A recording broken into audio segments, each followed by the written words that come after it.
حضرت موسیٰ علیہ السلام کا زمانہ تھا. ایک شخص تھا تو اس نے حضرت موسیٰ علیہ السلام سے کہا کہ موسیٰ آپ اللہ تعالیٰ سے ملاقات کرنے جاتے ہیں تو میرا ایک مسئلہ ہے کہ میرے پاس مال بہت زیادہ ہے، بہت زیادہ مال ہے، تو یہ کم ہو جائے کچھ. اور ایک تھا اس نے حضرت موسیٰ علیہ السلام سے کہا کہ موسیٰ آپ اللہ کے پاس جا رہے ہیں، میرے پاس کچھ بھی نہیں ہے.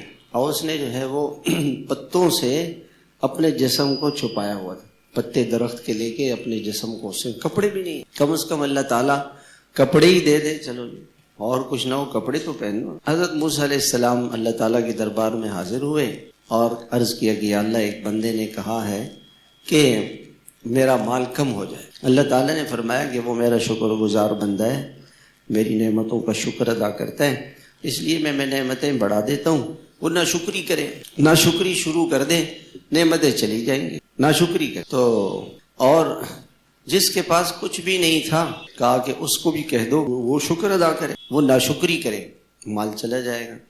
اور جس کے پاس کچھ نہیں تھا وہ شکر ادا کرے.